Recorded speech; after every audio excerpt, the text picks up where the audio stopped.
All right, what is up, everyone? Welcome back to the channel. My name is Chris, and today, the trade deadline.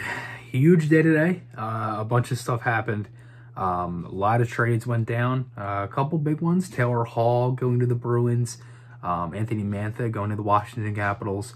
Flyers made 2 trades and a signing. So just to start off with the big move, which was the signing, they actually re-signed. They extend Scott Laughton to a 5-year, $3 million AAV, so $15 million in total.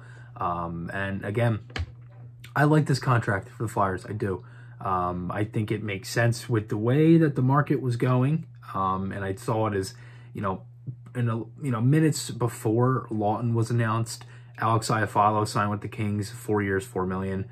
Similar with the way that the way that the players are and things like that. They're similar players in kind of that role. So I think that maybe kind of set the market like a little bit. But honestly, I thought that was a good deal for the Flyers. Laughton at 5 years, I think it literally just came down at, well, I thought of what it was, but Laughton wanted to be a Flyer. And that's what Fletcher had said here. He said he didn't know this morning if he was going to if he was going to trade Laughton or if he was going to sign him. He said that in the press conference. He didn't know what he was going to do this morning. And it came down to Laughton wanting to be a Flyer, wanted to be here for a long time. It's one thing Elliot Friedman talked about when he brought up the Flyers and the whole Scott Laughton thing and things like that. So my thing is that, Laughton, I think he's a very serviceable guy. That's a deal that I think you can move if you have to, if it like becomes an issue. I don't think it's going to, but again, it's something to definitely keep in mind. I think there's one thing that with Laughton staying here, it kind of proves that there still is that right mix of guys that they might have to move and things like that. I think Laughton is a guy where they're hard to get players like that, especially teams with the whole playoff rental and things like that. And it's tough if you wanted to trade him, try to get something for him and then sign him back. It's hard because, as I said, those guys are hard to get. They're hard to keep. And I think a lot of teams were looking at Laughton. And I think that's one of the reasons was that the Flyers wanted to sign him, because a lot of teams were looking at him. And I think that's probably why he got such a big deal, because he wants to stay here and he wants to be a Flyer. So the second thing was the Flyers, the first trade that they made was coming in. They trade Erik Gustafsson to the Montreal Canadiens for a 7th-round pick in 2022, which was previously acquired from St. Louis. So that was previously a Blues 7th-round pick, which turned into a Canadiens. I think that might have been the 7th-round pick in the Jake Allen trade. It might have been something like that. I'm not too sure. I don't even remember if a 7th. That was just a complete guess as I'm reading this. But Gustafson, he goes. Flyers retained 1.5, so 50% of his salary. See you later. Gus did not work. Fletcher came out and said that. I think literally, I still think the reason, and I think Fletcher pretty much admitted this, was that they signed Gus because they didn't know if Ghost would work. I think that's pretty much what that was. And again, at $3 million, being a UFA going into this year, he was not getting re-signed by the Flyers. I think it makes perfect sense to why he was traded. I'm happy the Flyers were able to get a 7th for him.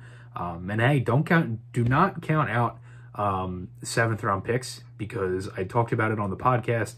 There are a lot of guys that have been very good 7th-round picks, and some of them that come to mind: Bergeron, Joe Pavelski, Patrick Hornquist, Andre Palat, Frederik Andersen, Anton Strawman, Jason Demers, Carl Gunnarsson, Justin Braun, who's now on the Flyers now, Ryan Dzingel, Eric Holla, and Andreas Janssen. Those are just some to mind. A couple others are Nikita Gusev, Dominique Kubalik, Marcus Nunavara, and Victor Olofsson. So some guys that are, key guys in the league today have been 7th-round picks. And as I said, Bergeron, Pavelski. So do not count on a 7th-round pick, because that could turn into something there for the Flyers. And then obviously just to add a little fun to it, but also another trade. And this one hurts because I love Michael Raffl. I always have. I think Raffl's been a guy that the Flyers you can put him anywhere. They literally turn him into a center where he can take faceoffs. I think it makes perfect sense for Washington to pick up a guy like this. So the Flyers acquire a 5th-round pick in the 2021 draft which was previously acquired from the Vegas Golden Knights in exchange for forward Michael Raffl. Flyers retain 25% of that salary, so that is $400,000. So combined, the Flyers retain $1.9 million, and that will come off after this year, as both of them were UFAs. So again, it sucks to see Raffl go. He was here 8 years. He was, again, unbelievable. Great guy in the room. That's one thing that they always talk about with Raffl. He was great in the room and things like that. I always liked Raffl. I always liked his game. I thought the Flyers were able to use him.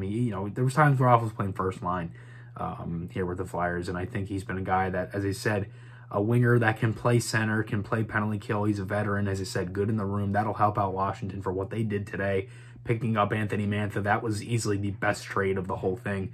It was Mantha for Vrana, Panik, a first and a second. That's a great trade there for both teams, in my opinion. And I think that's just a really good hockey trade. And I think that's really going to help out Washington, because they definitely they did some damage with that one. That was a good trade there for the Caps. But I think the Flyers did what they had to do. I don't think there was much they could do at the position they were in. I talked about that before. I didn't know if they were going to make a move, and I was very surprised that they even made 2 trades today. I thought after Gustafson they would be done, to be honest, but they ended up moving Raffl to just a couple things on Fletcher's press conference. He said Lagzinski is going to be on the Flyers roster for the rest of the season, the last 15 games that they have here. As for the coaching staff changes, that was brought up. Very, very blunt no from Fletcher on that.